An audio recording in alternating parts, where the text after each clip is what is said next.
You are listening to DC On Screen. Well, hello and howdy. Welcome into a new episode of DC On Screen. I'm your host, David C. Robertson. This is my under the weather cohort, Jason Goss. Hello. Oh, man. So a lot has happened since the last time we were doing this show. You got a head cold. Oh, yeah, that part. Yeah.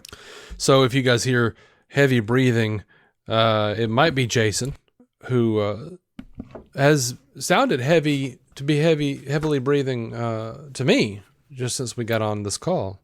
Mm-hmm. It's not fantastic. Of course, it could be me because I just ate a ton of hummus, kofta meat, rice, a salad, and a piece of baklava. And now I want to die. Oh, so you're sated. That's the problem. I'm not sated. It went past sated, and now I'm bursting at the seams. Extra sated. I'm in pain now. Hyper sated. Yeah. So yeah, sorry. We should have done an episode sooner. I don't remember what the last thing I said on this podcast about it was, or if I said anything about it, but my dad got sick, and a couple weeks ago he died. So things have been really awful. It's been a long run. I think last time you mentioned that it was it had gotten worse news. Maybe last time we were here, I forget exactly. Yeah, I because you mentioned a couple things on a couple shows. Yeah, I wanted to say, I want to say the last time I had said it was aggressive stage 4, small cell, probably gonna be 12 to 18 months at the best with treatment. But then he got an infection. He was too weak for treatment, and he fucking died within a few days. It was really bad. It went quickly. And kind of don't feel like talking about that anymore. So let's talk about some DC news. For fuck's sake. That's fair. Everyone feel free to wish him well, but you know. Yeah. I've sort of talked about this at length in my newsletter, which covers all the things that I do from, poetry and short stories and DC on Screen, Star Trek Universe podcast, and Toying with Dave and all that stuff. So if you can go to davidcrobertson.substack.com. I've got links and stuff in the show notes. If you care, it's free to sign up, or you can be paid, but you don't get anything extra. And people have signed up for that, so I appreciate that. But because I love the support. I don't have the extra bandwidth to offer things for paid people. But maybe in time, we'll see. Yeah, well, I mean, I got to offer more stuff for the DC on Screen patrons first. Yeah, we got a couple things left to do. A couple things. A couple of ongoing things that we should be doing. Mm-hmm. The Supergirl final trailer came out, a.k.a. the Buy Tickets Now motherfuckers trailer. Yeah, I don't think it was. I don't know if it was originally labeled final trailer. If I just assumed it was the Buy Tickets Now trailer, as far as I was concerned. Yeah, no, they branded it the final trailer in certain places, like Warner Brothers India on that YouTube account. Yeah, there it has it. I saw that. But I think the regular U.S. ticket just has, or the U.S. one just has the ticket label, maybe. Yeah, but it worked. We did buy our tickets. It did. So now, I mean, to be fair, that could have. I really just genuinely could have said anything other than this is a scam, and I was just waiting for the opportunity to buy those tickets. As long as it didn't say, don't click this, it's not actually from Warner Brothers, you will not be getting real tickets, I will take all of your data and your money. Yeah. And even that I might have been like, they're probably joking. Yeah. It's too on the nose. Yeah. It was, just a few days before the tickets went on sale, though. I made my way to a few stores, and I don't know if you know about this, but McFarlane Toys, who still currently they're still in charge of the license for a few more months.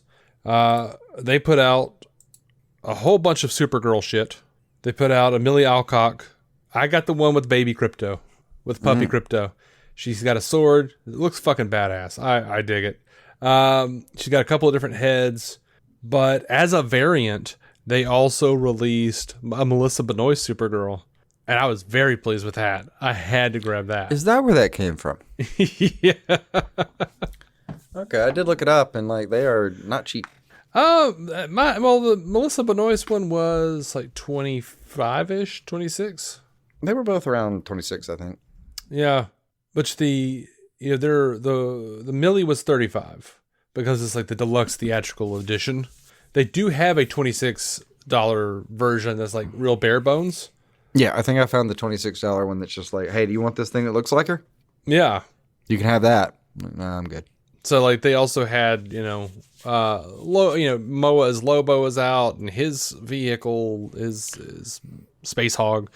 Yeah. Crim of the Yellow Hills. They've got like 4 or 5 different. It feels like 4 or 5. It might be 3 variants of Millie Alcock, but I can't. Is designing Lobo's action figure harder or easier because of how much he already looks like an action figure? I'll tell you the truth. I think I'm a little disappointed in the McFarlane Lobo Momoa. Really? Because I feel like, well, they put out a couple of Lobos already that look bigger in scale, and there's something about it, like I just feel like it's a little small, but I'll eventually get it, unless it just sells out incredibly quickly and it's too much money. Yeah, possible. But if it just gets caught in first run hell, if it's like the Superman figures, I don't know, Lex wound up being like $10 floating around at different places, and yeah, I know it sucks for some people who go about this a certain way, but for everyone who's actually just trying to buy toys and have things that they like, having a little bit extra is the goal. Yeah, you want a lot of kids to get this toy, and you want as much money as you can for it, but eventually you want it to get to a point where I've lowered it a little bit, maybe I've lowered it a little bit more. Now I'm starting to see it sold to secondary stores like Big Lots and TJ Maxx and whatnot, Ollie's. But I'm just going to see this thing degrade in price a little bit until it finally gets off whatever shelves. But you want it to go that way. Yeah, that gets literal ownership of this thing in as many hands as possible. I'm more likely to sell more movies. Yeah. It's the assholes that are reselling shit that don't want this going. Yeah, the scalpers suck ass, but because of different issues with our economy at this point, action figures have gone up incredibly ridiculously, and I just don't be buying them like I used to. Like it's just like sorry Lobo, I'm gonna have to grab me a Millie, and I'm gonna have to grab me a Melissa. Yeah. That was Melissa my heart. True. I wondered when I saw that, though, if it was had been around for a while and I just never noticed it. But you said they did that as a reissue. Like, well, if we're going to put out a Supergirl. Yeah. It was like a little variant. Yeah. They gave her a angry head sculpt when she's blasting the heat vision. All right. I'll take it. Yeah. They did have one a while back. But anyway. Benoist must have been well pleased to discover they were going to make one more of her. Yeah. It looks like her, too. Yeah, I saw it. Looked great. Yeah, it's I'm pleased because now I've got her between my my Ollie Queen and my CW Barry Allen, the triumvirate. Yeah. Anyway, this final Supergirl trailer, I think, really looked fantastic. The action looks a lot of fun. The choreography looks fantastic, glorious. Yeah. Just like I don't even know how to describe it. It's just the weaving and flipping, and I love that they did the mirror effect from from the Superman movie where he punches the dude and the guy's tooth flies out and hits the camera. Did you notice that she did it here? She kicks the guy and his tooth flies out. No, I didn't. Towards the camera. I like that gag. Yeah, I'm in love with this trailer. I think she's going to do a great job. I don't know. Have you seen she had like an Ulta ad where she's wearing a Candor shirt, and no, I don't know. I haven't. That's good. Yeah, I didn't include it in the notes or anything because at a certain point, remember back in the day when we would just cover every fucking thing. Yeah, we actually would literally cover every ad that they put out for this thing. And I have no interest in going back to that, but none whatsoever. Yeah, So starting, I guess today, June 8th, you can go to KFC and get you a crypto popcorn bucket or chicken bucket, or You don't have to, character whether the keychains. KFC, but Yeah, you always say stuff like that, and it's somebody's favorite franchise. yeah. Look, man. Hey, I'm not issuing any fucking trigger warnings over coming out against a fast food chain. You know what I mean? Like, I have weathered many a Taco Bell diarrhea joke in my life. That's my favorite. Is everyone makes fun of Taco Bell immediately, and like I have never had a single problem with Taco Bell in my life. I've never had a problem with Taco Bell. Taco Bell, No. in fact, when my stomach bothers me, I can eat Taco Bell and it rights it. Yeah, which is probably not a sign of good health in some capacity, but I don't have any better idea what that means than anyone else does. Well, yeah, I say that, and I haven't had Taco Bell in at least 2 months, but Well, sure, but like if you went in there tomorrow, it would not be a problem. it probably, well, it might actually be at this point, but I have been doing pretty okay with the diet. You but- have been eating well. You have been eating well. Although I did find that when I have had stints where I really particularly ate well, so much that like fast food hits different, or it hits and you feel bad. It was burgers that got me. Stuff like Taco Bell, no, fine. Yeah. You can go right back into that because really that is just a few ingredients that are like, yeah, they're not great, but like that's just a few kind of rough ingredients shoved together. Burgers are like dipped in grease on top of being kind of some ingredients that are kind of shoved together. yeah. It's rough. Now, that being said, it's still my favorite thing in the world, but you cannot just go right in there for it. Yeah. I You don't know. can't just take a break and go straight full burger, The last time I was eating super healthy hot and exercising and whatnot, I wound up getting a Taco Bell, and I was just like, Jesus Christ, it's just a vagina of salt. Mm-hmm. It's just oh my God, just a salt lick all over. It took me a minute. It took me a full 3 bites before I was like, oh yeah, this is pretty good. Yeah, by like the end of the burrito, you're like, yeah, what's wrong? Yeah, it's pretty good. Mhm. Yeah. Wow. Anyway, what all you got on Supergirl's final trailer? It looks like the same thing we've seen. No, it's not even substantially different. It's just a few more shots, some cool Lobo gear, great A lot of longer Lobo. shots of the scenes. Yeah, a good amount of Lobo mixed in there. We're gonna make sure we get all the. I mean, he's doing a lot of the press right now. It makes sense. Leaning heavy on the dog is gonna be in trouble. We are. I do like that he has him just sort of casually like. It looks like he's got a bowl of Fruit Loops with him. Like, I think he's about to like drink the cereal milk when he's done after he shoots Crypto. Mm-hmm. It's that casual for him. Yeah.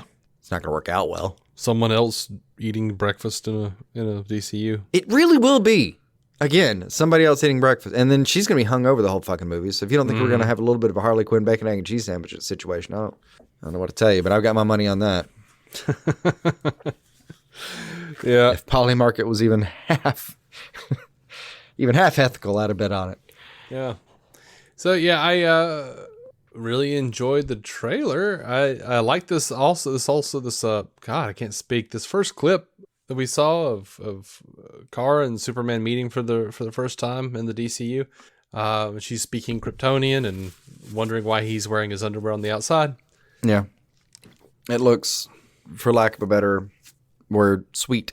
Yeah, and he's like, can't understand her, so he starts talking louder, and he's like, why am I talking louder? I'm That doesn't talking make about, any yeah. It's lot of fun. charming. It's kind of like you like it. I kind of, and even watching it just the one time, we had enough. It's a long enough scene that you get to think about things. Like I got to watch it. It's only like 60 seconds, but it's, I've already gotten so attached to this world that for like 30 of those seconds, I was like, I'm in this movie again. That's fantastic. Yeah. Could be because I was, sick when I watched it, but I was kind of really enveloped and I was enjoying it. But I was also thinking, like, man, he has a really this version of the character has a really good sense of how he comes across. I mean, they mention it it's a plot point in this movie. All the colors. He goes into it in the last movie about why the colors. We don't want people to be afraid. It's a high end, like it's a tent pole idea of the character design is making him look intentionally goofy.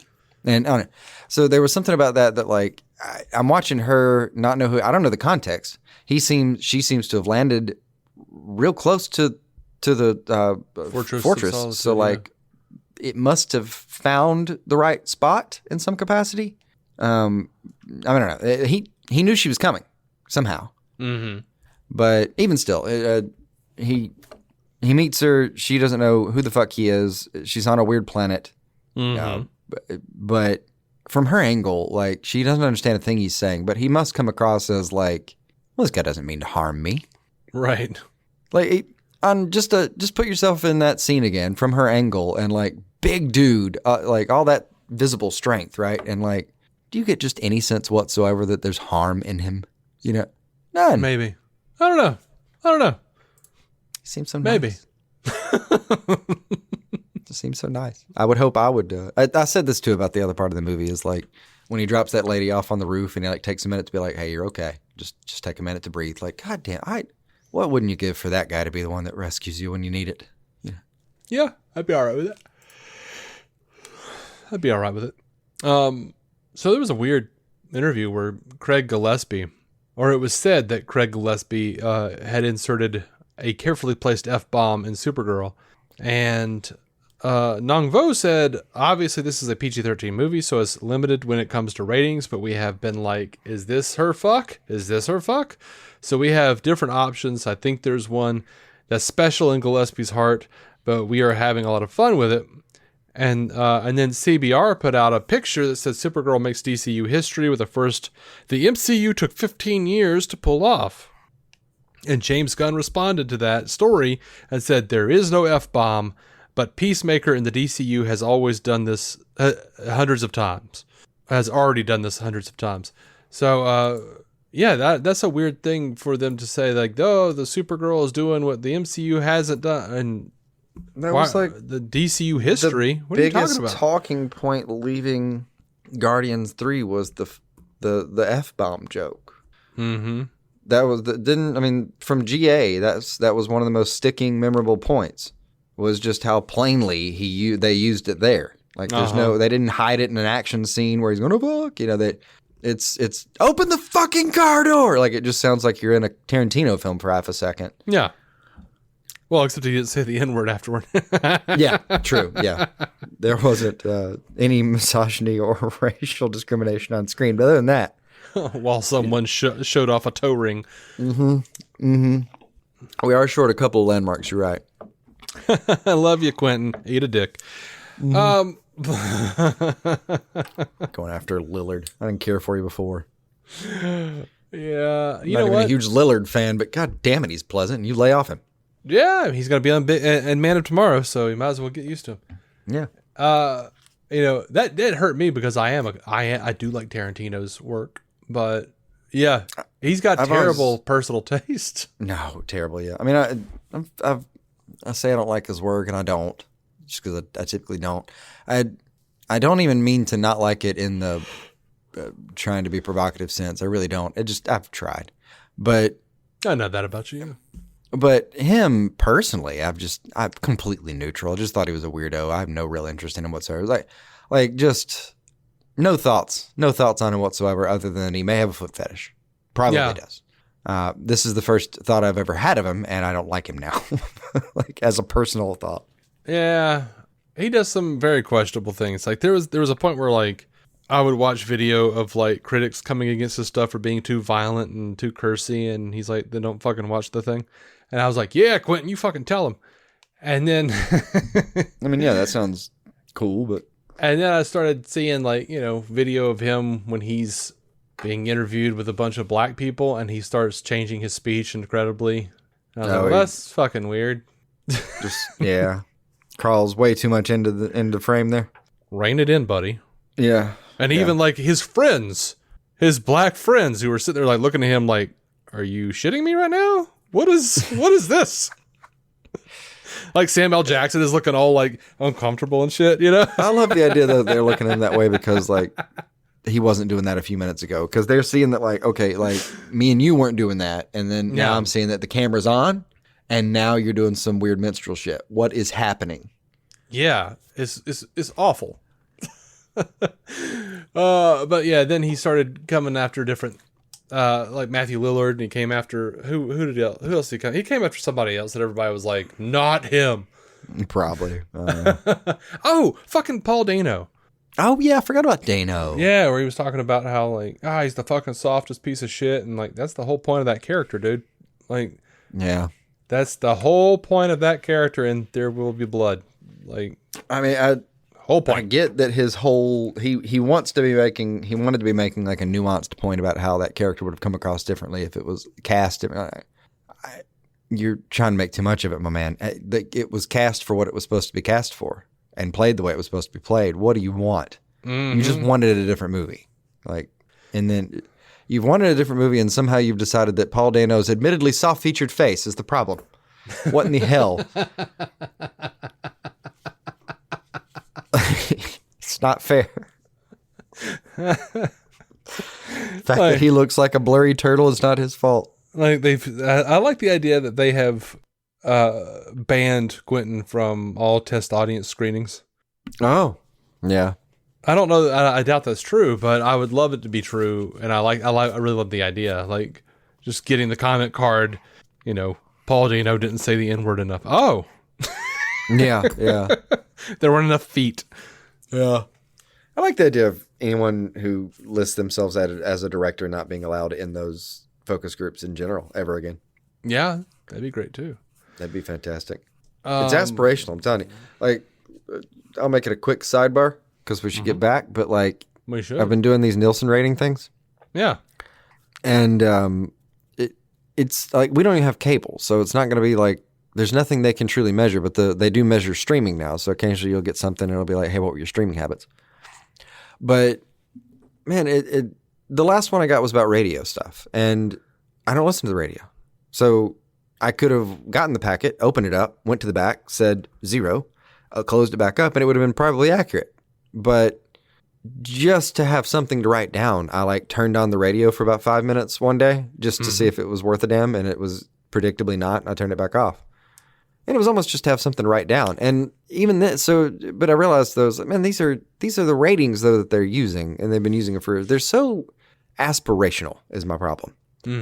Is like you hand these to people and they document what they wish they had done and what they want to see or what they wish they want to see. Mm-hmm. But they're not documenting for the most part probably what they really always do. And they're definitely not documenting what they would really watch. It's an aspirational survey. Mm-hmm. And so I think to me, honestly, it solves a lot of the problem of producers sitting around making stuff and then saying, I made it exactly like the way the focus group said and nobody watches it. Yeah, because they lied to you. They didn't mean to, but they lied to you. Yeah, and like a lot of them were just thinking, I mean, you're not trying to be aspirational and lie on these forums. You're just thinking, well, But yeah, then you have some poor producer that actually does try to do an honest job and take all the notes, and the notes are just shit. Yeah. There was that animation that David Sandberg put out a few years ago where he was talking about, like, look, there's pretty much everybody there is going to go, well, I feel like I need to say something negative. Yeah. I need to have something to say. And so, like, anything that anybody says, yeah, that, I was going to say that. Fuck that. It's a great talking point, goes in the meeting notes, and we all did some real productive stuff here today. Good work, everybody. Like, yeah. In a few months, I'm going to be like, hey, you remember the scene where Supergirl drank that bottle of tequila? No, I don't remember that being in the movie. Yeah, you're welcome. Right. I told him that was terrible. Told him it was a real problem for role models to be having tequila like that. Just in a test screening, she drank a sip of tequila and 3 young teenage girls got pregnant on their own. Immaculate conception. No. That same guy is like, and I didn't think she looked ladylike enough in the first screening either, so they digitally added some earrings. Did you see that shit where people were upset about the earrings? Yes. Fuck me. And In Gun was like, the same way she did the earrings, the same way she gets drunk, she went off world. Cray. Oh no. So happy we solved that for you. I mean, look, some genuine advice for anyone. I promise this is true. Grab any account that engaged with that, with that whole cycle, the whole earring cycle, and it's still going on right now. So you can go look right now and find any account you want to that's really engaging with that cycle. If they are posting something along the lines of how do you feel about this, if they're reposting something along the lines of people are debating this, if God forbid you actually see them posting Supergirl has earrings, problem for character ? If you see any of those three, block that person immediately. Yeah. I really cannot stress this enough. This is just the best I can do for a PSA. I promise it'll help you. I'm lowering your blood pressure if you don't already know this trick. I promise. Just get rid of them. Like they genuinely, that is nothing but an engagement farm situation. And I was joking earlier about this somewhere, but like these quite literally are reusing the Snyder bots. I mean, it's the same fucking 4 generations old iPhones or whatever it is sitting in a server farm being controlled en masse by an AI agent now. These are quite literally Snyder bots. So all of the stuff, all those headlines I just saw, that is now like that's not even a real cycle. There's no one actually giving a shit about this. There are people that are tangentially getting pulled in by shit like this, but it really genuinely is there. If you see it, it is proof that like you can just block that person. That is 9 times out of 10 just a robot trying to get it like keep its head above water here. Now that the Snyder situation is relatively out the back door. Oh, they're resurging, because once Ellison and Paramount get that final fucking deal with WB going, they're gonna fire James Gunn's woke ass and bring back Zack Snyder. I've already got the paperwork ready. Again, yeah, anyone you see posting that, again, Snyderbot. Genuinely just do yourself a favor and get the fuck out. Get the fuck out. And no need to really like respond either, I promise. It's just going to put more of that in your feed. Yeah. Like, don't like it, don't respond, don't even put a hateful comment about you're an idiot. Just don't linger. Yeah, don't pause too long. I'm even afraid that hitting not interested or hide or something is actually giving it more weight in the algorithm. I was telling a Have friend you worried of mine, about this too? I was telling a friend of mine that clicking not interested was basically fucking Zap Brannigan going, yes, 1 beep for yes, 2 beeps for no.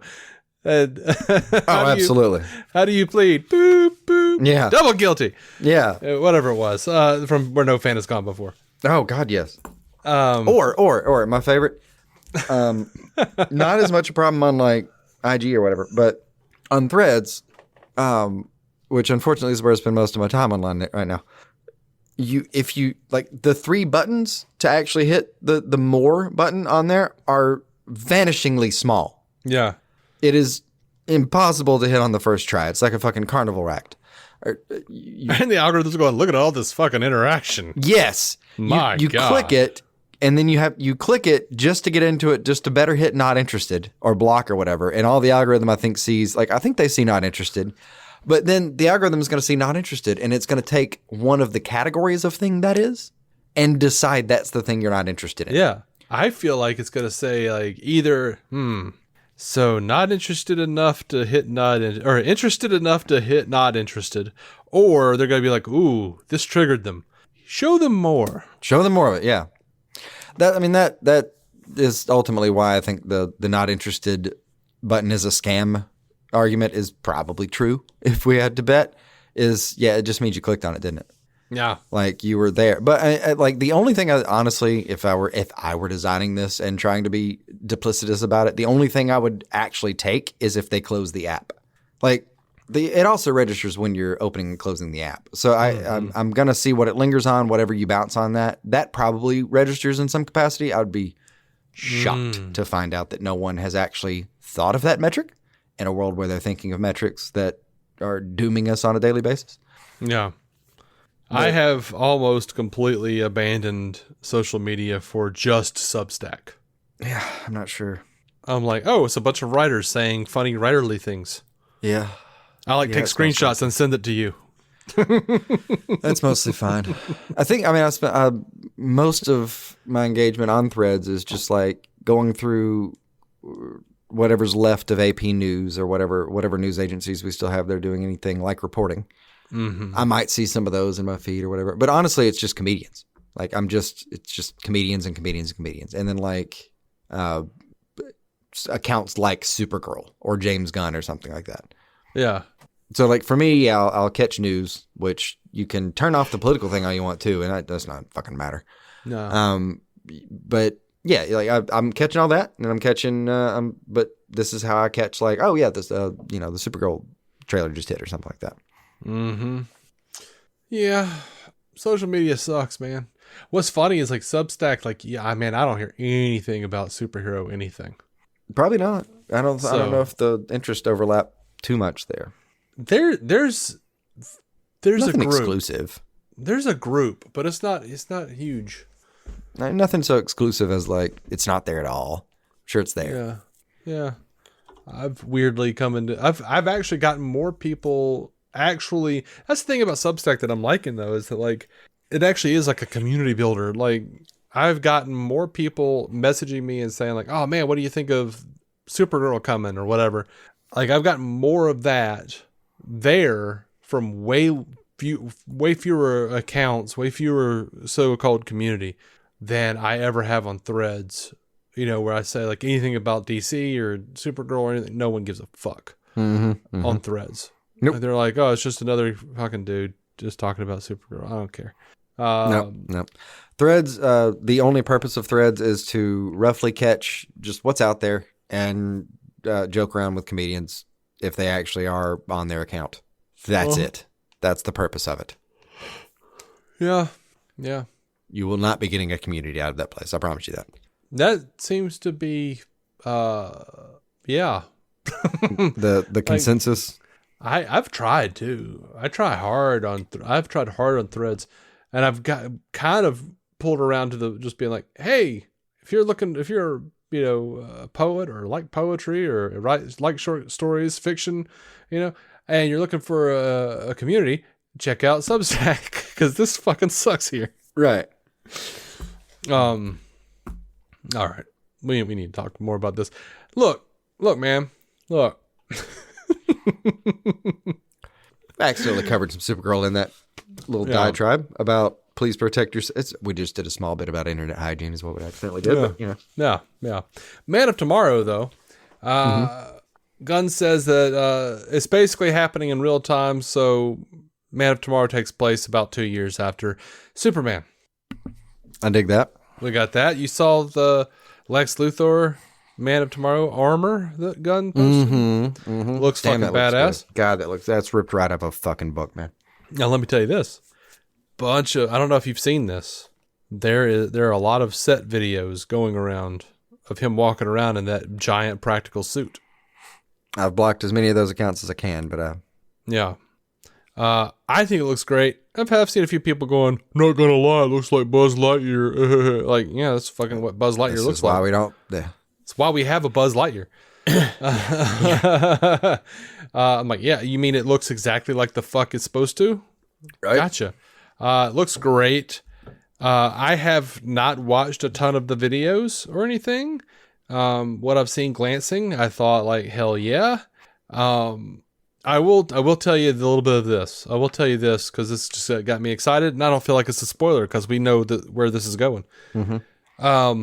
All right, so in this video, though, I mean, it's not a terrible spoiler or anything. It just excited the fuck out of me because in these clips that they keep showing, it's Lex and Superman having a row with the Lex armor, but the clip that I saw was like them looking up and like a voice echoing over everything, screaming, "Attention, citizens of Metropolis! I am your overlord. If you do not hand over Lex Luthor, I will blow up the city." I'm assuming that has to be Brainiac. One would think. Yeah. And I just I heard that shit and I squeed. That's pretty good. I mean, I wouldn't mind the idea that they just sort of, if we're just going to flash forward 2 years, what we could just flash forward past any adjustments to him in prison and he escaped. Like the very first scene is we take it for read that he has escaped and is having to fight Superman. Superman's having to fight him in a suit. Yeah. That's 30 seconds into the film. They're punching each other in a suit. And then I think 90 seconds in, Brainiac shows up. Like, all right, we're doing this shit. I think it would be absolutely great if the movie started out with them just fucking fighting in the streets. I could deal with it. But I also love the idea that Brainiac is just like, all right, I'm pissed and I had some dealings with Lex and he fucked me over. This is what's happening. Come on. That's true. Hand him over. That's true. Hand Now- this piece of shit over. It has been a busy couple weeks for me. But now I would possibly be able to answer exactly this question. But here's the fun sidebar. And like, guys, I really need you. I need all the thoughts and prayers or whatever the fuck you believe in. For just one more email. But like, I'd stupidly signed up a while back on one of the casting sites because they operate in Atlanta. We're in Birmingham. That's only a couple hours. Why not? Why not just be like, hey, throw my name in the hat. Let's see if I happen to catch an extra call. Yeah. For Man of Tomorrow. And I fucking did. But the fitting was the day of the fucking show that I had booked for Future Elevators. So I couldn't do it. Which means the fitting I had to have missed last Friday. So I had to say, no, I'm not available to that email. The scene they are going to shoot, whatever it is I'm going to miss on, it's called Project Exodus, apparently. But whatever it is that I'm going to miss involved VFX, and I think it was roughly spectator of some kind. So like, you got to think like background of a fight. Yeah. Background of some sort of godlike event, you know. I'll tell you this. Since you told me that it was for spectator, I have a few times, maybe more than a few times, chortled at the concept of them going to James Gunn and being like, look, man, we've got this fucking extra over there. He's literally supposed to be a fucking spectator, but he refuses to watch what's happening. Because he doesn't want spoilers. That's good. Yeah. He just had his eyes closed this entire time. And we said action. We said action. He put his hands over his eyes and go, no! Yeah.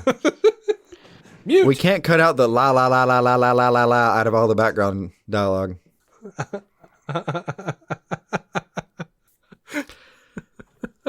I had to let him go. Oh, God.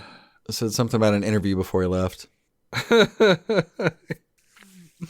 I mean, so that sounds silly, but like I really did get the email to do, and you know, it's an email, you have to say you're available and then so and so. So it's probably like down to what, like a 50-50 chance that I'd actually be like heading to Atlanta to do that. But guys, it was down to a 50-50 fucking chance of actually heading to Atlanta to go be an extra in this fucking film.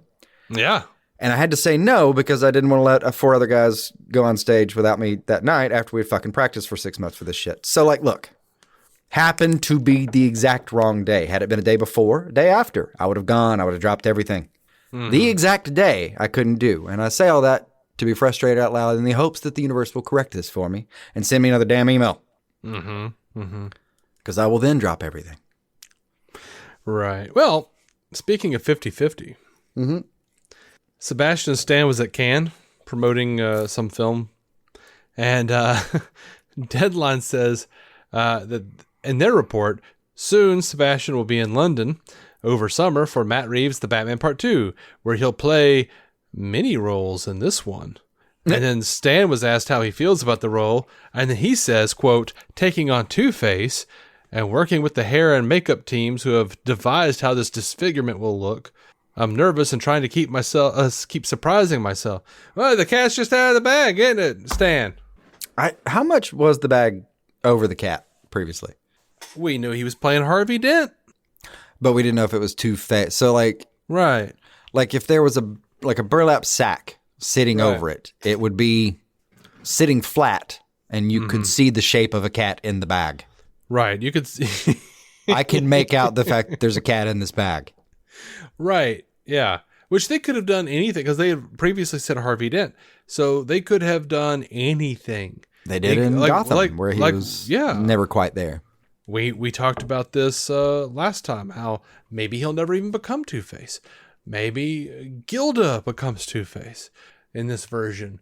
Maybe he just goes straight to being the judge. Maybe there are so many different versions of this they could play with and fuck around with. But no. No. No. He's gonna go ahead and let you know. It's fine. That's fine. I can deal with that. And I'm not shocked, nor should he be, by the way, about the amount of prosthetics and whatever it is you're in at the end of that day.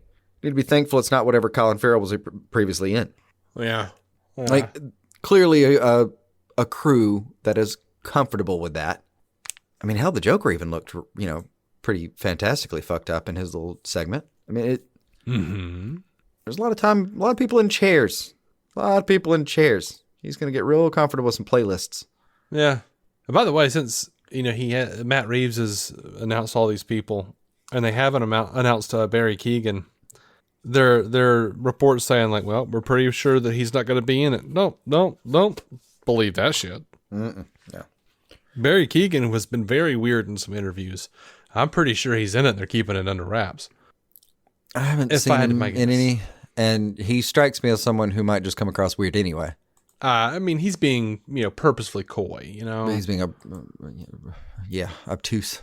Where they're like, hey, is the Joker going to be in it? And he's like, oh, I don't fucking know. I can't really talk about that. Yeah. You want to talk about Ringo, though? Let's talk about Ringo. I'm going to play Ringo. Yeah, I'm going to play Ringo and the Joker. What a fucking dream career now that I think about it and say it out loud. The Sabrina Carpenter fans are mad at me. Yeah. Fuck him. Yeah, fuck him.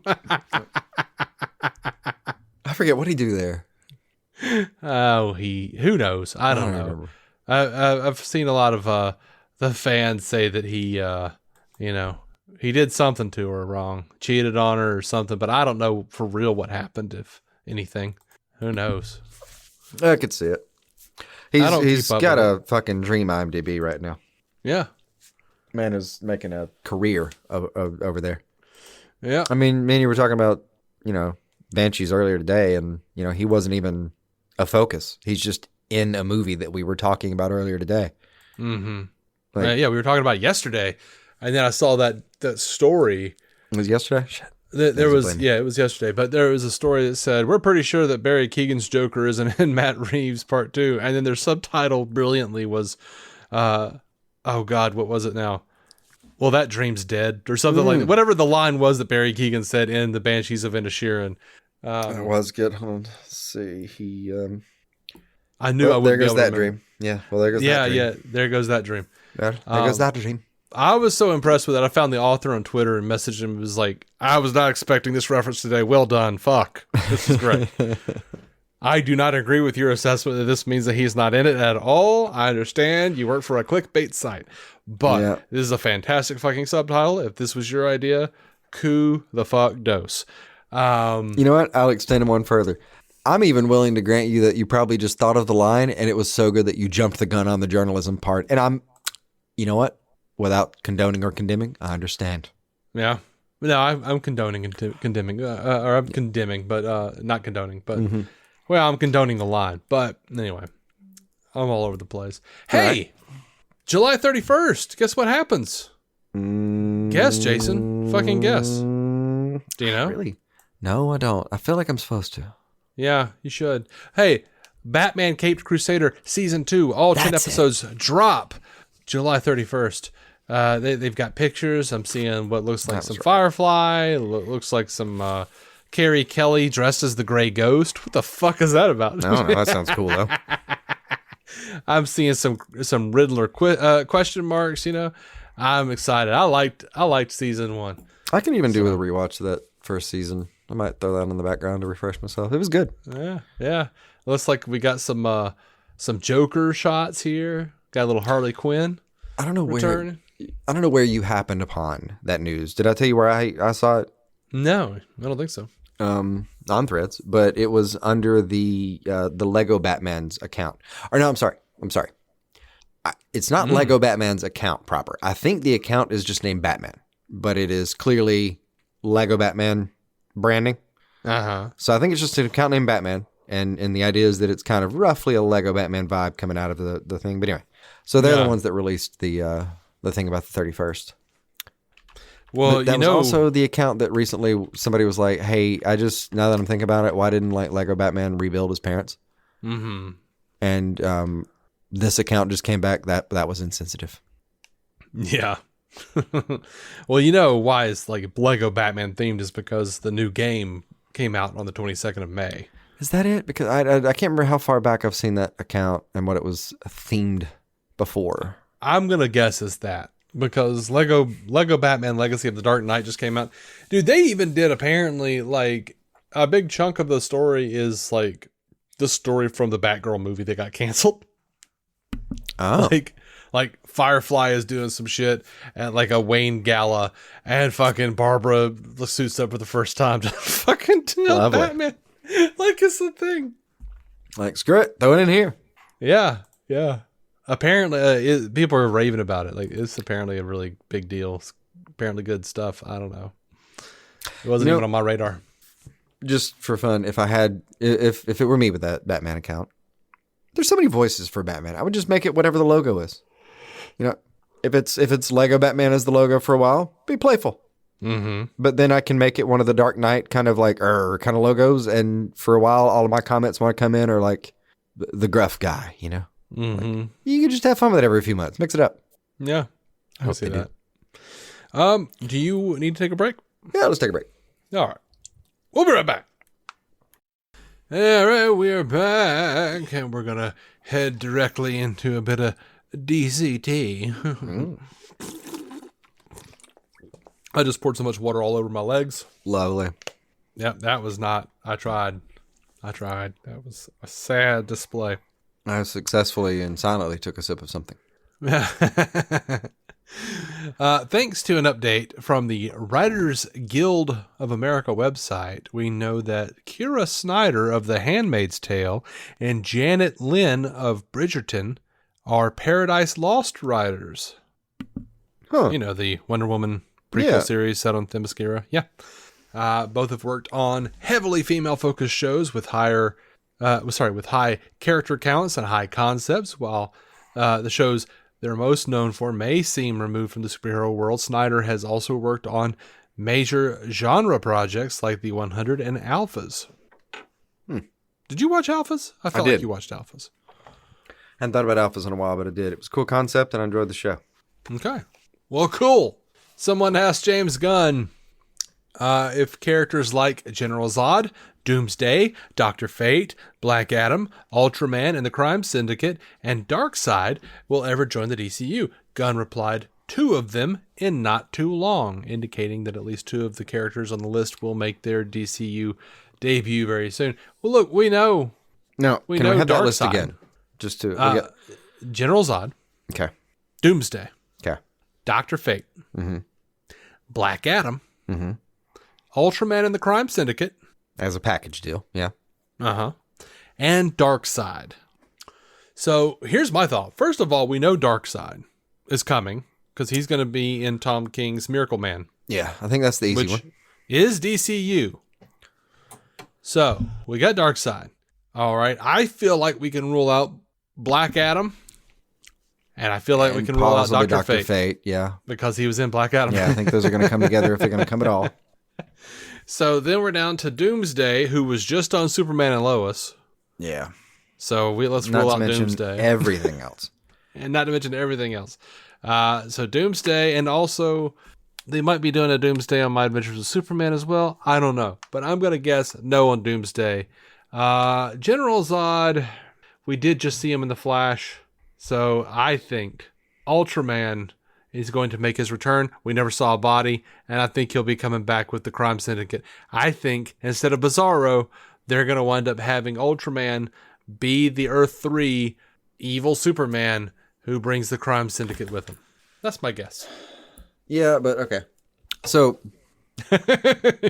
Crime Syndicate Superman is normally smart. Like, I mean, not above average intelligence, even really, like by the standards of the rest of the Justice League, because those are all, geniuses for the most part. The IQs on there are just absurd. Superman is not even considered clever amongst them, Yeah, no. But way sharper than the average bear, just on a regular, on a daily basis. Mm-hmm. I don't think this Ultraman has anything near that version of the Crime Syndicate Superman that I'm familiar with, because, most of the versions I'm familiar with, like Owlman's, is it called Owlman over there? Yeah. Is it Owlman? He's obviously... He's not Bruce. Yeah, who is over there? It's... He's Thomas. Thomas, yeah. But Thomas Wayne Jr., he is Bruce's older brother. Yeah. But they're all, I mean, it reminds me of a group of bratty ass fucking high school athletes. That whole crime syndicate trope. But yeah, like this Ultraman is too fucking dumb for that version. But there's a Bizarro version where he's just like, we've got our own Superman. He don't talk too good, but he hit well. Yeah, I don't know. See, I wonder, like, if they are doing Ultraman and the Crime Syndicate, why did they choose to do? I mean, all right. So we have an issue where James Gunn said he's not going to do the Authority because it's too close to the boys, or the boys made it difficult for him to do the Authority. But then, like, Crime Syndicate, that should be the same deal. Yeah, I mean, I don't think it's going to be the Crime Syndicate. Okay. So you think it's got to be Doomsday or General Zod? I think Zod.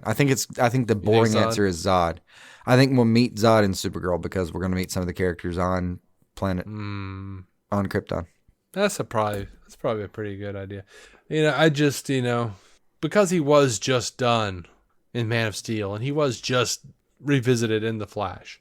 Yeah, and I kind of forgot about The Flash having him in there, honestly, because it was a super character heavy movie.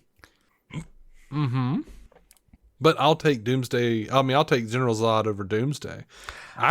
I never want to see Doomsday again. I could deal with never seeing him again. That'd be okay. I mean, it doesn't have to be Doomsday every fucking time, guys.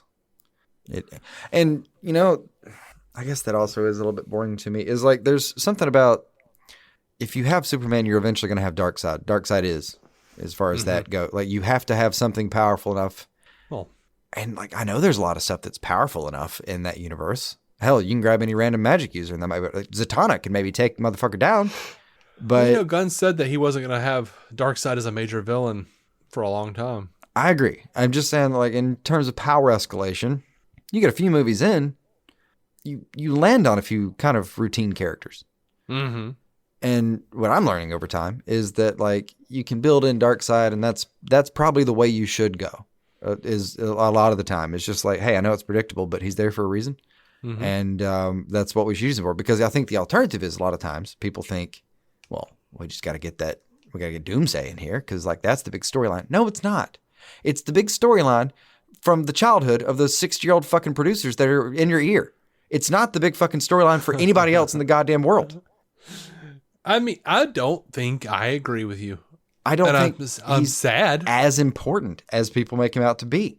Yeah, I feel like especially people our age who are like, oh, you got to do fucking Doomsday. You got to do Doomsday. He's never been done right. Okay, he was done well enough in Batman v Superman.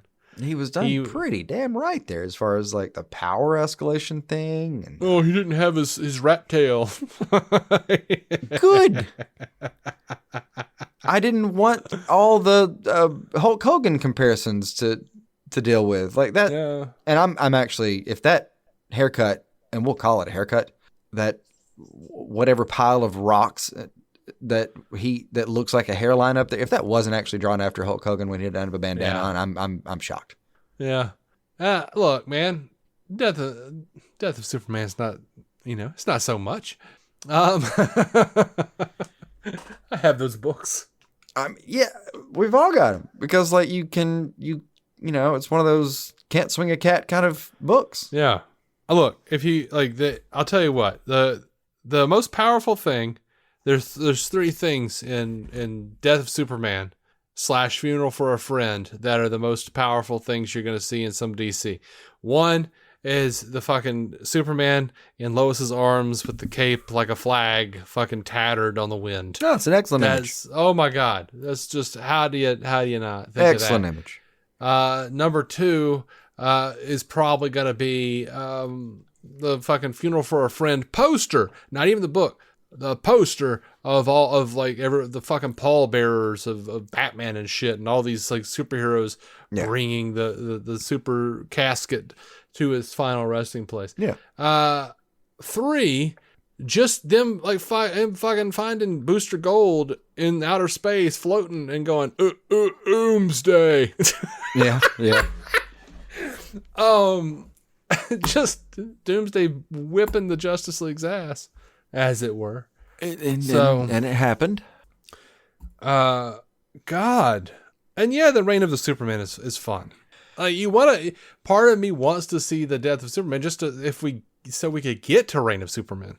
Because I like Connell and I like fucking Steel. I think they might grow on me a little bit more. There's a part of me that never did like those stories because it's as though the storyline was like, hey, what if there wasn't a Superman and we did 4 worse Superman? Yeah. And that creates what would be called tension in the writing world. Mm-hmm. And I understand that on that level. But to me, it also just reads like, what if we replace the Superman stories with 4 less cool Superman? And like that part is what really reflected to me. Yeah. I just didn't like any of these motherfuckers. Like none of them were Superman. And I was not at all interested in any of the versions of them. I mean, I love Steel and I love Superboy. They grow on you. But I didn't have any like immediate interest in any of them. None of them hit for me. Yeah. And I was like, Cyborg, Superman, Lois, he's telling you he's Superman, but don't believe him. Like, that's fucking weird. Yeah. And I wonder how long. I may have had something against those little, like, it's me, but it's not me stories for longer than I'm aware of. Hey, I had that too. Like, I would get mad whenever an episode of Beetlejuice would come on where he was in, like, a themed costume. Like, if they were in an old West town and he wore, like, a cowboy hat the whole time, I would be like, that's not fucking Beetlejuice. Yeah. I want him to look like Beetlejuice in this episode. Yeah, it was bullshit. Where's my boy? Stop talking with that accent. Stop spitting Beetlejuice. That's not you. Yeah. It's totally Beetlejuice. It's totally Beetlejuice. He's absolutely do that. I don't know. I don't guess I care too much. I really don't want it to be Doomsday. I genuinely would prefer it not be. I'm sure I'll do a good job if the time comes and there's plenty of good ways to do it. But I've seen plenty of Doomsday. I have no real interest in doing it again. Yeah. And it also, I mean, they've done it. Like, do you remember Damage? Mm-hmm. Damage is only like 10 years old. Yeah.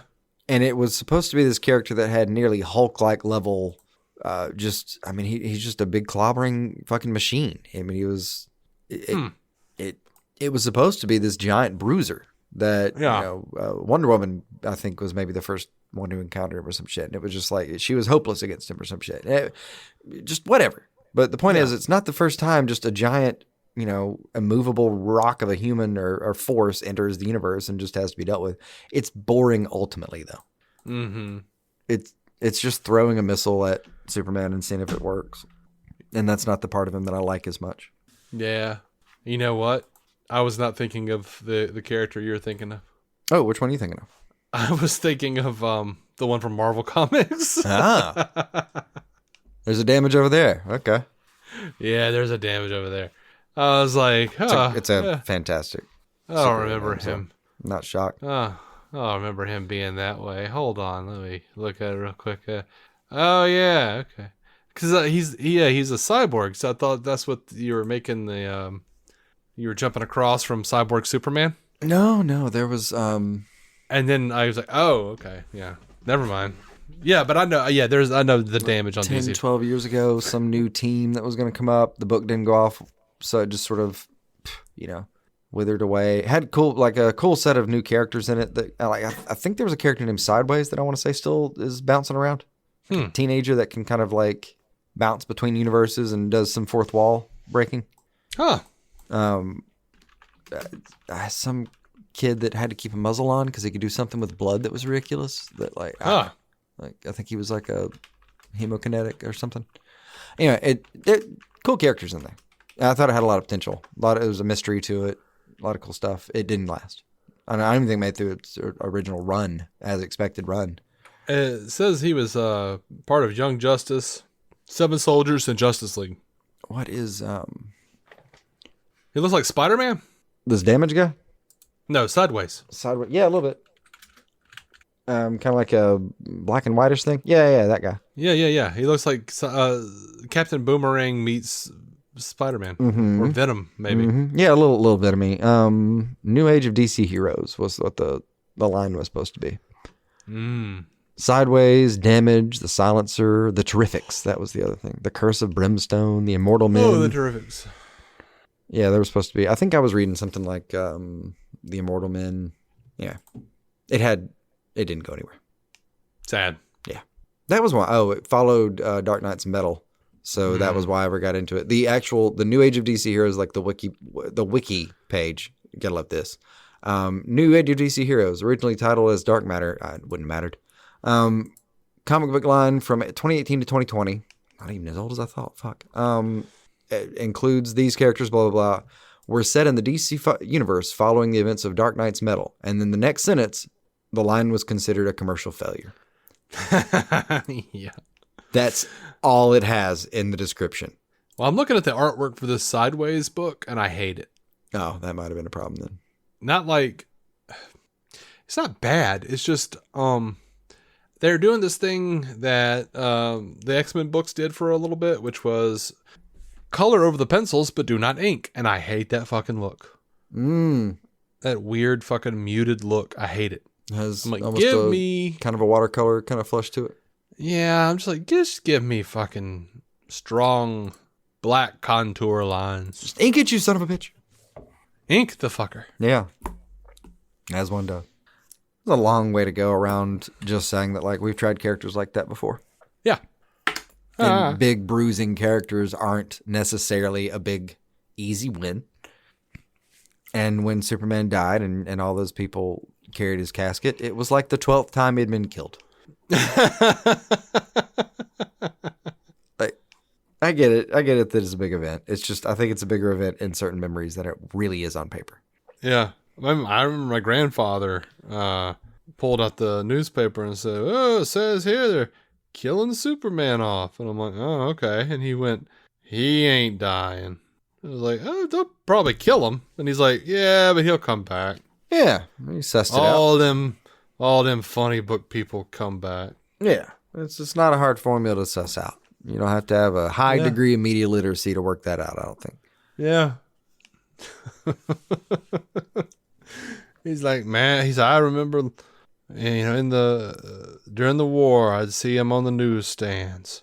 And they say, "Oh, well, Superman's dead." Yeah, he was right back there the next month. Oh, God. I mean, like the Robot Chicken bit. Yes. Did it about as well as anyone's ever going to do a literary critique of this particular problem in this area of literature. Was it Green Arrow at his own funeral asking, "Who's in the box?" There's like Batman up on stage going like, "All right, look, everybody can act sad and everything, but I mean, raise your hand if you've been dead in the last 2 months and have come back." And a bunch of people raise their hand. And then we see Green Arrow in the back of his own funeral raising his hand and smiling. Yeah. Yeah. That was the bit. Yeah. Okay. That's good. They've nailed it. There's no need to continue. And also no need to back away from it. It is what it is. It's how we've kept the same characters sitting around for 85 years. Yeah. I mean, to be fair, Superman was dead a few months, but, Hal Jordan was dead for years. No one cared. Barry Allen was dead. No one came looking for his years. ass like the press did Superman. Well, Jeff Johns did. That's true. I mean, and to that end, Batman, like Bruce Wayne was dead a few years ago. Mm-hmm. Properly dead. Gone. Out of the books. Like Jim, I think, was in a mocked up suit pretending to be Batman while Dick did some other shit in kind of a bat costume. Like, Batman was... No, hold on. The mech suit... Are you talking about the mech suit? There was a giant GCPD mech suit Batman? Not necessarily. There was I think it was right after like that Endgame series. Death of the family and all that kind of stuff. Right. Right. That he wasn't dead properly. He was just missing because he lost his memory. They knew he was like at that Wayne shelter and he didn't remember. He had amnesia because he and the Joker were fighting. Yeah.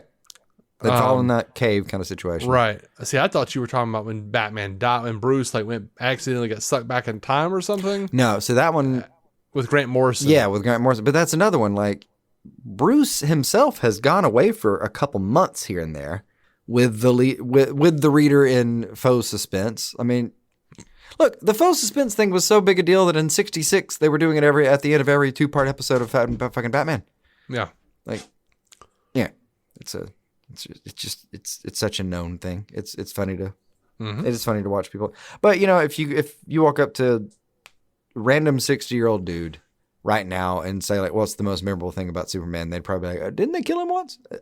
Honestly, that's probably the first thing they say. Yeah. There's that classic series of panels where I think Batman told Superman, you haven't been relevant since you died. Yeah. That was up there with John. The only thing you done was yesterday. Ever since you just another day. God, it was cruel. Mm-hmm. God, I was up. I actually showed somebody the lyrics the other day to Positively 4th Street. Yeah, Bob Dylan. Yeah, and because I forget how it came up, but they were talking about how like there was some really bad fucking diss in some song, whatever. I was like, man, you can go back as many decades as you want, and it doesn't get much more brutal than this line here. And then I couldn't remember it exactly, so I pulled up the last couple stanzas and like kind of looked. It was like, tell me you would ever be a whole person again if someone said that to you. No, I can't. Yeah, I've forgotten the last two lines again, but they are brutal. Worth going back and looking up and listen to for anyone who doesn't know. I can't think of them offhand. I used to know that song by heart. I mean, one of them's like, I wish you could trade shoes so you know what a drag it is to see you. Oh, yeah. Like, I could probably, start singing it and know it. I think if I played the little you'd just start kind of singing it. No, I've absolutely got the music in my head. Like, I know it's like, you got a lot of nerve to say you're my friend. When I was down, you just stood there grinning. Yeah. Like, so go ahead and set up how bad this person was. That's one of the lighter lines in the whole thing. Yeah. I mean, you could start a fight with that, and that's one of the lighter lines in this whole series of put downs. It's one of those many songs that Dylan says he doesn't know the origin of, and like, I believe him now because he's like 170 years old, but I believe that now he's forgotten maybe some of those details, but he was also a keen mind for many of these decades. I believe fully that he knows who he wrote these songs about and just thought it would be better if he never said. I don't know. Maybe. That to story, that end, I think he's completely right. You know that story where the Foo Fighters were playing opening for him? And someone came out and grabbed Dave and was like, Bob wants to talk to you. And he was like, oh, fuck, this is like a horror movie. And they lead him down a long hallway. Oh, he's around the corner. And he meets Dylan in this fucking tunnel that leads out to the auditorium. And Dylan's like, man, that's a bad song you got there. The one that's like, and he's like, oh yeah, it's Everlong. He describes one of the lyrics. He's like, yeah, it's Everlong. And Dylan says, yeah, I should perform that. And Dave just kind of laughed and said, I think you have plenty of good songs to tide you over. You leave the one that I have that's up to that kind of level alone, sir. I'm not here to pay Jimi Hendrix's debt back. Yeah. It's like, fuck you, Bob. Yeah. No. Sorry, bro. How about I continue playing this song? I'd let him. I do love the story about I'd let him just to be able to say that Dylan didn't have your Dylan took your song. Yeah. The same way at some point there was like, Sun Studios in Memphis was going to book Paul McCartney for one record, and he asked last minute. But like Sun Studios in Memphis is the studio that Elvis walked into, where Johnny Cash sold TVs. It's one of the most historic buildings in American history. Mm-hmm. And McCartney wanted to record an album there. You say yes. You just say yeah. Yeah. And like they said that they declined because they had some people on the books and a couple people that were like about to be on the books. It was just all in good faith. They had a lot of commitments, and like I completely understand and respect that. At the same time, I think you've also got a cool story if you're one of those people that's like, even if you had to record somewhere else, I had to record somewhere else because McCartney took my recording space. Yeah, but you know what's a cooler story? I fucking bumped McCartney. I guess. Yeah, I record. McCartney couldn't fucking record because I was scheduled there. That does sound cool. But now the coolest story would be like, hey, guess who I recorded with? Like if they said, all right, if we call these people and they are okay with you being there, and y'all are taking turns, you know, or like you. No, I mean, if it was me, I'd you be could like, their no. band. You can just keep me booked. Also, Yeah. I'll pay you the same money I was going to pay you. We won't even record any of my songs. I'll just be there to help him record his, and I'll call that a day. Yeah. But no. To be fair, you have a great point that, like, isn't it cooler to say I bumped McCartney? But I haven't heard that story because apparently none of the albums that he was bumped for were good enough that I've heard that story. Yeah. So that is a problem. Also that. Because I think that's only cool if you can say, yeah, and I fucking made this number one hit out of it. Like, yeah. Anyway. that is rough. We got one more thing. Oh, yeah, hit it up. Over on Threads, a fan asked Gunn to verify this latest bit of speculation concerning Teen Titans. There was a report that claimed that Euphoria creator Sam Levinson was in talks to direct the film. Gunn said, "No, it's not true. Not talking to any directors quite yet. This insider isn't inside much." Oh, he's an outside dog. I'm surprised Gunn doesn't refer to them as that. Oh, that's just, you know. I'll say this about Gunn. He has said, like, these rumors are infuriating, but, like, these people have to eat. Yeah. I get it. Yeah, in the sense that we're all in an ecosystem here. Cool. But I think even he has rules of decorum. Mm-hmm. Like, there's one, have you seen that guy that he says that they'll never get an interview in any capacity from him because there was something that he, like, that they showed on stage that had his personal cell phone number on it? Oh, God. And man, I don't have a single bit more of the details than that. It was just that somehow this guy had actually doxed his phone number in some effort at journalistry. And like, yeah, Gunn said like, oh yeah, now like something like that, that guy's never going to get an interview from me. That was just barring nothing, completely inexcusable.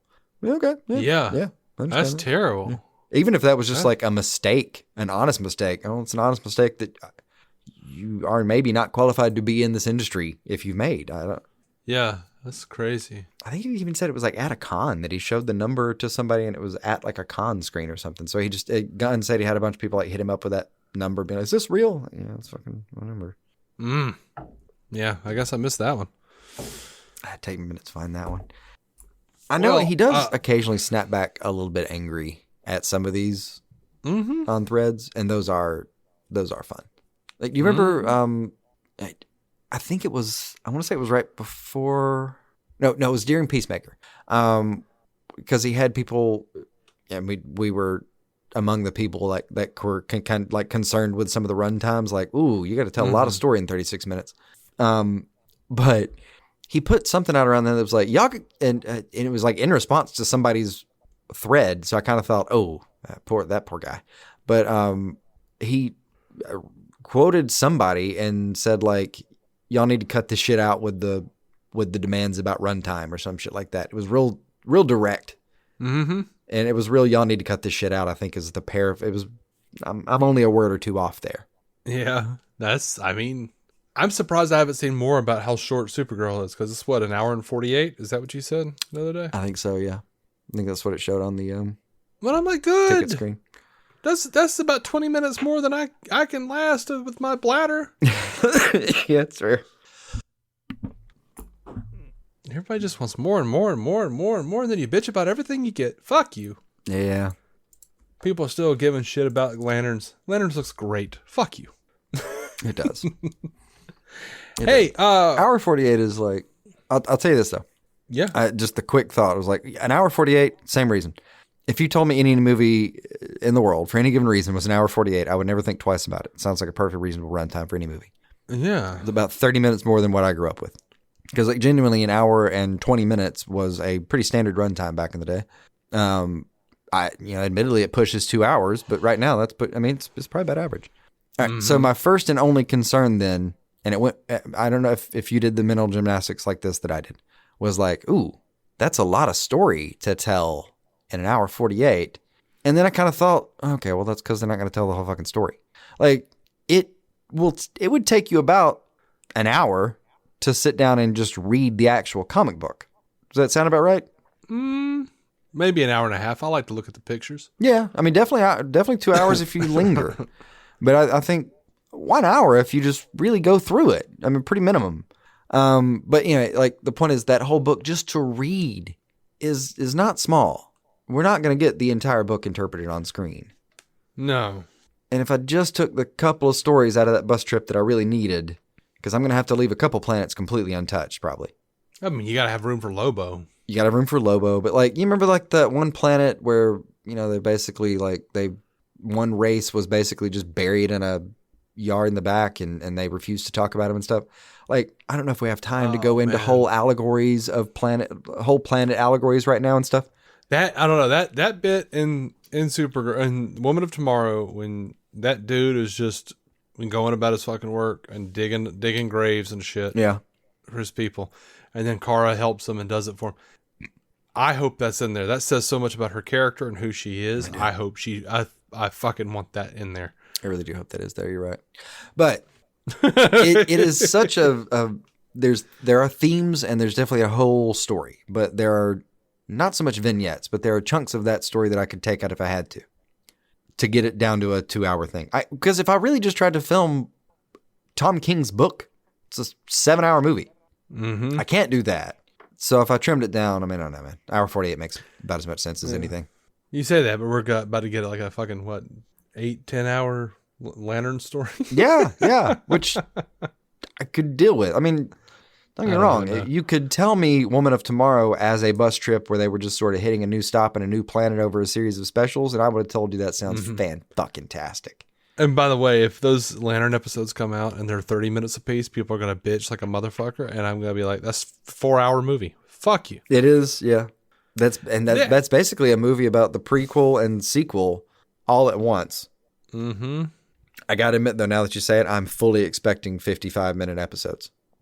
I am expecting a wide range from 29 minutes to that 55 would be shocking minutes. to me to find 29, but I get it. Yeah, down that level. I don't know. We had some Peacemaker episodes people were upset about because they were how short they were. There were a couple that I get it. I mean, he obviously has all the cards here and he's right, but it's quality over quantity for sure. But yeah, a couple of those episodes I was like, yeah, 29 minutes is okay. That is lower than I was expecting. Yeah. I don't know if there was actually one that was 29 minutes, but just to be safe. 32-ish, maybe? Yeah, maybe. I know 36 was in there. And even I think there was 37 minutes on the penultimate episode. And that was maybe where everyone started to freak out. And he was saying y'all shut the hell up. All right. Just wait until next week when we spend 10 minutes listening to music. Yeah. Yeah. But again, it's a 52-minute runtime next week. 47 minus the music video. Fuck everybody. I like Peacemaker Season 2. Yeah. Thought it was great. Yeah. It was absolutely glorious. So I want to mention one more thing before we sign off. Uh-huh. We got an interesting book in the mail. They reached out to us at what was it? I can't. St. Martin's Press. Sorry. Oh, it's right here. St. Martin's Publishing Group reached out to us, wondering if we wanted a copy of an advanced reader copy of I Am the Knight, the ultimate unauthorized history of Batman the Animated Series by Daniel Dockery. Daniel Dockery has also reached out to me on social media, and we have our copies. And the book comes out September 1st. And it is the definitive history of how Batman the Animated Series came to life in the early 90s, becoming what is largely considered one of the best superhero cartoons of all time, and the best depiction of Batman mythology in any format. The book offers never-before shared insights into the series' production, including details about the early creative battles, the trial and error process of developing its trademark look, the singular approach to turning a fan-favorite cartoon into its own franchise, and an in-depth look at the making of Batman Mask of the Phantasm. It also features exclusive interviews with major players, including series architects Eric Radomski and Alan Burnett, acclaimed writers Paul Dini, series scribes, top-notch directors, creative executives and artists, alongside interviews with key creatives from other contemporary series such as X-Men and Gargoyles. That sounds fucking cool. And I am looking forward to reading it. Yep. And talking about it on the show when it is closer to publication. Yeah. My copy's upstairs in the bedroom where I intend to read it soon. Yeah. Yeah. That looked great. So, yeah, big thank you to those guys over at the St. Martin's Publishing Group. Very much. And Daniel Dockery. If anyone gets this, and presumably people will, especially that would listen to us, but there is you've got a copy of this because it's a PDF that most of us have, but the BTAS Show Bible. Yeah. Now there are legitimate copies of this you can go buy. There's also just a bunch of illegitimate copies that are just fucking all over the place. I think it's one of those that's so copied and pirated that I think you can just actually go search for that now. Yeah. If you want to go look through but the reason I bring it up is it is properly the Show Bible. It is, and I don't think Show Bibles really exist, maybe anymore. They probably do, but it's sparse. I think it's one of those things that, given my understanding of from the outside, obviously, of where television writing processes and writers' rooms are concerned, I think right now if someone handed you a Show Bible, you would be a little bit surprised. I'm not getting the sense that that's as regular as it used to be. But you used to be handed the Show Bible. So like you were going to be part of a team and it was going to be a writer's room and you were going to be one of like 7, 8, probably dudes. But like you're going to be one of like 7, 8 people sitting around this table writing the show every week. You would pitch a bunch of ideas, and let's say there's like 6 episodes you're going around kind of talking about right then. You're going to split them up and like one of you is going to go home and write the first draft. It's going to be written by you. Then the rest of the team is going to come in and do their thing. But it's becoming now, I think, one of the coolest documents of how television used to work. Because you would give all these people the Bible for it and say, these are the rules of this universe.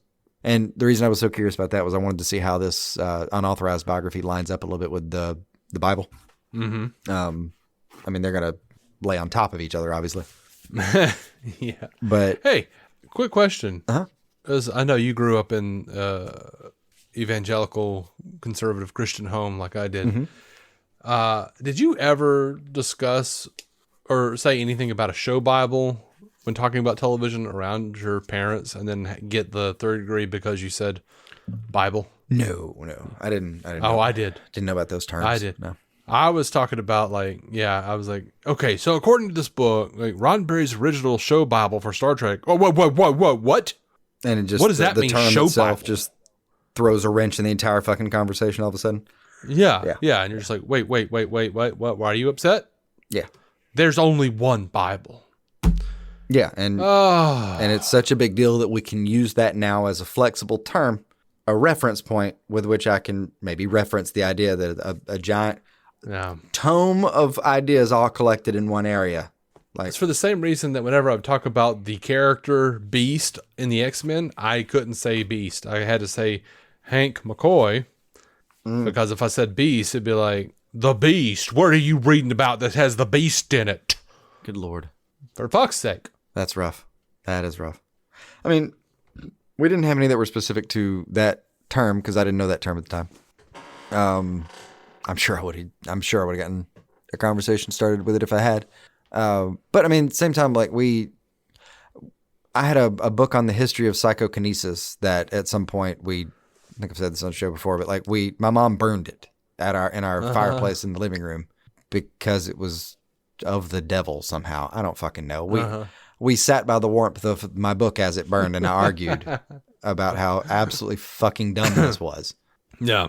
And sat there and said, I can't believe we're actually burning books. Like we're literally I'm living in a metaphor. I can't believe this is my life. I learned at an early age, do not tell your parents about anything that looks anything like Satan. Like, yeah, because I mean, the first comic book I ever had was a real Ghostbusters comic book, and there was a guy in there who was red and he had horns. Oh, that's a problem. Yeah, that's a real problem. And yeah, they bought it for me and then freaked out and threw it away. Get any Baphomet looking dudes in there, and we were in real trouble. Yeah, and I never have gone back and gotten that book. Yeah, you should. I did find that my psychokinesis book. I managed to find that. Yeah, it's just an act of rebellion. I should go back and do that. Yeah, I felt a little bit better when I got it back. Like a little piece of me came back. Yeah. You can right some of It the was wrong. one of those things where they threw it in the garbage, and then like I went behind and fished it out of the garbage, Yeah. and then they found it again. Like, what the hell is this doing here? Like, ah, Yeah. Yeah. it's a Ghostbusters comic. I don't understand. I'm a little shocked ghosts weren't more of an issue, given everything else that was so triggering around my family. But, for some reason, ghosts were okay. So I was able to hang on to that piece of the supernatural as I grew up. But. Yeah, I learned quickly that I had to be very careful with my reasoning because, like, I would be like, I had a bit where I was like, well, you let me watch Ghostbusters. I don't understand why this is any different. And they're like, well, that's a pretty good point. Maybe we shouldn't let you watch Ghostbusters anymore. Ah! Yeah, you can't tie things together for them. That's a problem. Yeah. I learned that a couple times the hard way too. Yeah. I genuinely, I don't really know what that is. Maybe some other people can relate. But it's, there's this evangelistic, spine to whatever thought's going on. And then for some reason, like something like ghosts would get brought up and it would just not connect at all. Mm-hmm. Like it would just be fine for ghosts to be discussed. Yeah. It wouldn't connect. You wouldn't immediately have to tie it into some phrase. It wouldn't get like tied into demons and angels and does it exist or doesn't. It would just be like that whole portion of their brain would just shut off and it would just be a conversation about, well, my aunt, she used to tell me. Yeah, I won't say that quite where it was like, because like my dad he always had a thing where he's like, well, Mama said that she saw this creature. I don't know what it was. Or, he was always I don't know what it is. I don't know what it was. Kind of a situation. And they'd be like, I don't know. It might be a demon. I don't know if it was an actual ghost. They would actually like get into it a little bit. And you'd say certain things and be like, oh, don't open a portal. Don't open a window. You might open a door to something. Not be able to close it. I'm like, okay, fuck. Yeah. And I never wanted to go in because that's another one, like cryptozoology. Zoology, for some reason, was just, it just didn't overlap. We're allowed to have conspiracy level supernatural thoughts about creatures that might exist.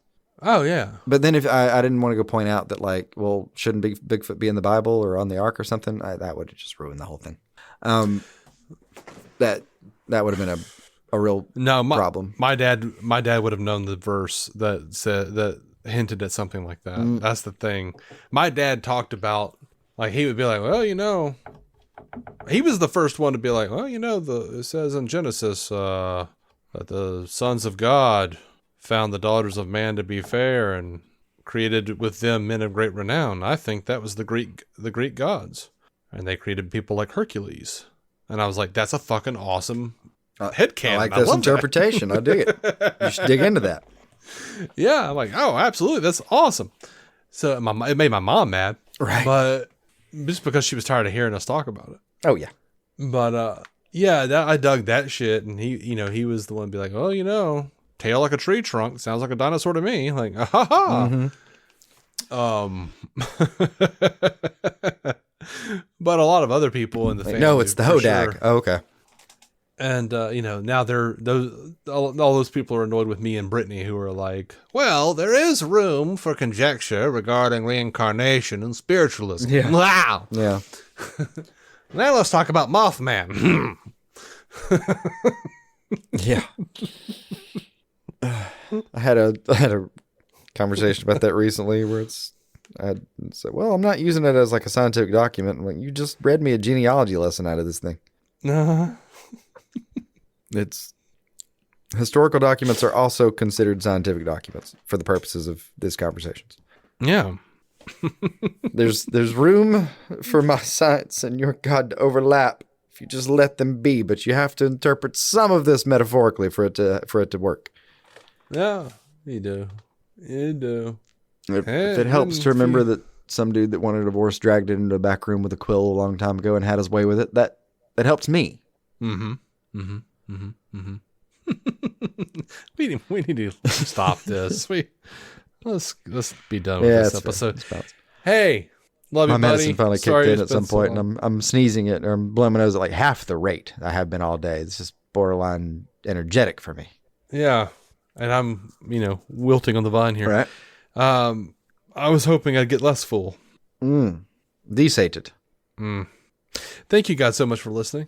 And Jason, like I was saying a minute ago, I love you, buddy, and I'm sorry you're sick. And I love you too. Sorry about your troubles, obviously. We need to probably do this more often. It's fair. I mean, look, man, we both got creative endeavors going on. No, it just actually has been a trying time for that. So yeah, we were getting ready for a show, which we've kind of broken the seal on enough to not have to prep the same way. He focused a lot more on poetry in the last 6 months, but yeah. So yeah, we had a little bit of that, but also that coincided with just this little gap between products, between super products. Yeah, there has been a lot less. I'll say this about James Gunn and his administration. Man, it's quiet. It is, and it's in a good way. And it's good. It's in a good way. I know y'all get entitled and upset and antsy, and y'all want more. But look, y'all remember the Snyder tenure, the Snyder regime. Every fucking day, it was multiple stories, multiple rumors, all sorts of madness. Producers starting rumors with reporters on purpose. Executives fucking the wrong people and getting kicked out. Yeah. The other executives coming in and changing shit they shouldn't change. Fucking big articles explaining how everything's gonna suck. Succumbing to alcoholism on set. Like, it's been a lot. I'm not blaming Snyder. I'm just saying that was a tumultuous era. These were interesting times. And that's an old Chinese curse. Yeah. Hey, by the way, real quick, we forgot it again. What? Our anniversary. Oh. 11 years. Damn, that is. Oh, God, it is in May. I forget about it every time.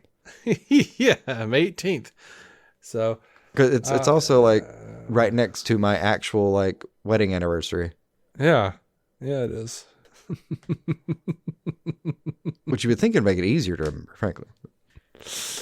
I always think about it like right before and right after. Son of a bitch.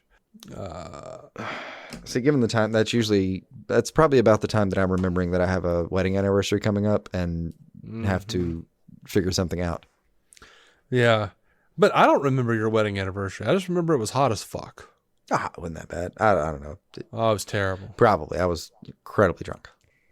And y'all got married in downtown Birmingham. It was the fucking asphalt jungle, dude. Like, I was fucking dying. Like, the billows of steam coming up off the asphalt. My fat ass with my long hair. That was such a relatively, like, average day for Birmingham this time of year. Yeah. I don't remember that one being particularly hot or cold. But that was just kind of a normal May day. Pretty hot, a little bit muggy. That's what we do here. Yeah, it was awful. Yeah. I miss them. You miss them? Mm-hmm. It's fucking. Miss what? I was at the beach last week in a hoodie.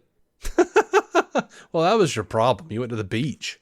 I mean, to be sure, beach weather yet. Yeah, it is. I mean, it's supposed to be. It was like 90. It was supposed to be, but yeah, to be sure, that is one. The only it was a good trip. The only frustration I do have from it is the warmth wasn't. I needed like 10 more degrees the entire time, both in the water and out of the water. But you're also a frail old woman. Yes, very much so. I literally have anemia. It's not a thing. Like, I can't just I know. pretend that I'm not cold. I shiver. I've seen it. You do, but I'm pretty bad about it myself, though. Like I just now stopped wearing my jacket in the house. Yeah, me too. I bought a lighter jacket. That's what I do though. Is I buy lighter jackets this time of year. Like if we did for us to do like a live show in the cold would be hilarious. You really should just genuinely hear me recorded though. I can't even get words out. Yeah, there's a lot of shaking around, bouncing. Yeah. It's rough. Yeah. I had a situation where I was recording with Matt on Star Trek UCast, and he always wants to have the camera on, so I show up on. He just kind of chuckled at me. He's like, "Nice do-rag," and I was like, "This is not a do-rag, by the way. This is a fucking beanie because I'm cold. I'm bald and I'm cold. Mm-hmm. I'm wearing a jacket. Mm-hmm. It's cold. This is a warmth containment device, you fucking bastard."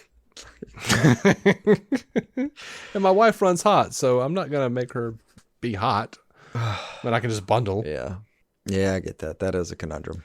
I don't actually want to because I know the whole you can't fix it any more than I can thing, but damn it, man. I just want to feel my fingers. Yeah. Yeah. I get it. I did even, first week of June in Florida.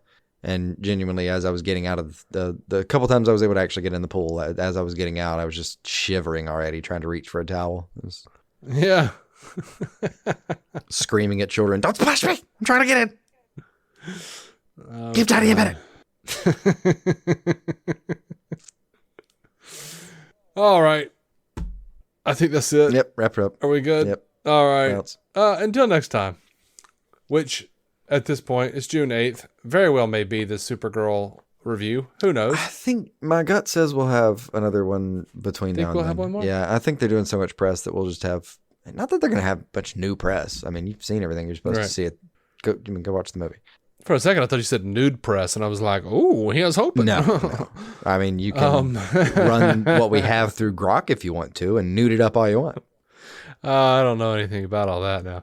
It's what is I remember there being what was the Grok meant comprehend or something back in the day. The what? Like I can't grok that. What is? I mean, the origin of the term grok. It's the Elon's AI is Grok. I know something about that, but yes, it came from Robert A. Heinlein's 1961 novel "Stranger in a Strange Land." That's right, I've read that a couple of times. Yeah, I thought it was part of the. Anyway, so I thought that was a. Look, I'm just happy you didn't name it Marvin or some shit, because it means to understand something so profoundly and intuitively that the observer becomes a part of the observed. That actually, in a way, makes more sense thematically than some of the other names. I'll give him that. He's not probably seeing it the same way. Genuinely, I am just glad he didn't name it Marvin or something else from Hitchhikers, because apparently it is his favorite book. It is also my favorite book. I don't like that we have that in common. Mm-hmm. And I'm very happy that he has thus far not named anything something from the book, so I have to be mad about it. Yeah. Every day that this hasn't happened is a blessing, and I assume these days will eventually be numbered. Well, let me tell you something. I don't know. I've never messed with Claude. I don't know anything about it. I've heard it's an AI. Yeah. But every time I hear somebody talk about asking Claude something, I think of this Jeffrey Lewis character on Mama's Family. He was in 2 episodes. But every time he was a friend of Vent Harper's, and the main character, Mama, Thelma Harper, hated Claude. She hated that he came over to the house. She hated that her son was mixed up with that idiot. But every time she'd always go, "Claude Canemaker." I kind of remember an old and I think of that every time about Claude. Now that you mention it, Claude Canemaker. Think about it every time I hear Claude. That is ringing a bit of a bell. I don't know if I don't know if you switched off Google at the moment. I currently have. I've just gone to DuckDuckGo for the moment because I don't really know where else to DuckDuckGo. But it's endlessly punny, I promise. But look, they've got the easiest marketing I've ever seen. Like, it's already a thing to go Google stuff. You just start saying like, "Yeah, man, go duck it." Or like, go look at the duck up, man. I went to DuckDuckGo and it said duck.ai. Yeah. Right in the top. Yeah. They have one too. I don't know. Theirs you can turn off is the only thing that has. Look, man. I could grab any search engine in the world right now and start a fight with it because it is a very particular field. So right now, a lot of people going into some of the obvious spaces. Do what you want with it. They've all got flaws, man. And most of them come with an AI companion. This one you can turn off for the moment. We'll see how that goes. Yeah, I don't know what I'm supposed to be doing, so I've kept going to Google because I don't know what I'm supposed to be doing. I don't have a clear understanding of it either yet. I've mostly ducked things when I'm looking for the internet. Mm-hmm. Except weirdly, store hours. Store hours are really hard to find on actual search results these days. That's all I ever really Googled. Yeah, Google ad listings have so thoroughly taken over the job of the yellow pages that people aren't even really making themselves websites anymore. Yeah. The other night, I swear to God, I was just like, I just want to know what time Euros is open until. Yeah. Yeah. I just want to get a falafel for fuck's sake. If you can avoid Google as a search engine if you want to, but if you want that information, you're still going to open up Google Maps right now and look it up there, or go back to the Google search engine. It's going to be a difficult time to try to move away from this if people want to. Yeah. Yeah, it's a strange time. I've been told I should try all these different search engines, and people are making, character valuation assessments based on if you're still using Google or not. I'm like, I'm an old man and I don't know what the fuck is happening right now. Yeah. I do deeply Please advise be kind. that everyone find yourself a backup plan of some kind for that. For being an old man? Yeah, well, that too. But I remember Hunter S. Thompson seemed to have a really good I was going to say there's certain backup plans you should avoid. Yeah, like I wouldn't. I think it'd be wise at this point to have some idea of where you might be searching for things if it's not traditionally, if you're not Googling them. Yeah. Is Ask Jeeves still a thing? I think he closed down a couple months ago. I want to say, Man, I remember the pure joy he's asked of going his to last Ask Jeeves Joe back in the day. some while back, I want to say.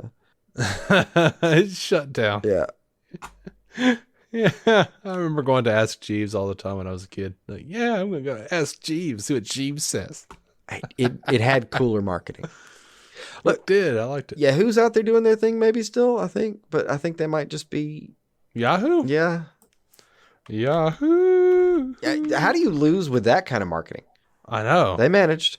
Giant Purple Campus, they managed to shut half of it down. Look, here's the thing, though. Is like when you go to Google, it's just a fucking search bar. You go to Yahoo and it's like fucking HuffPost or some shit. It looks like AOL. It's just like a bunch of news stories that you don't give a fuck about. Yeah. Man, a lot of ads. Yeah. Some people went to Opera because it's integrated the search into the browsing, but then, I'm a little partial to Opera because I was an old. I like Opera too. I was an old Netscape fan, but I also have to memorize this. Which ones are really just Google refaces and Bing refaces? Mm-hmm. Because this literally has Google. Like when you open Opera, it's literally got Google search the web. Yeah, I don't doubt that. But there's like an Opera AI that's involved too. I don't fucking. Yeah, I don't know. I gotta look that up too. For now, I've gone things, ducked them up. I'm very. All right.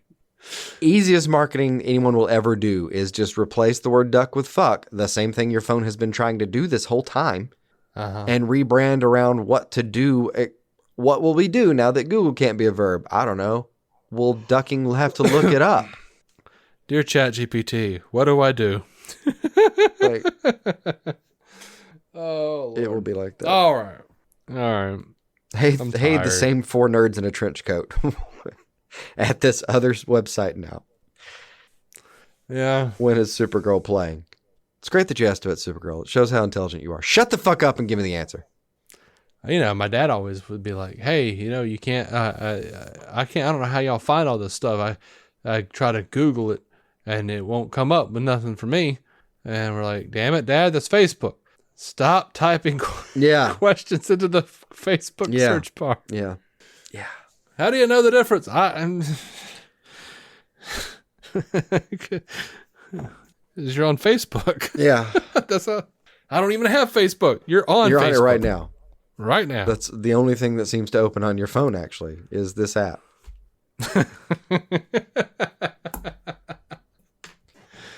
All right. Thank you guys for listening again. Until next time, keep some DC on your screen. Bye.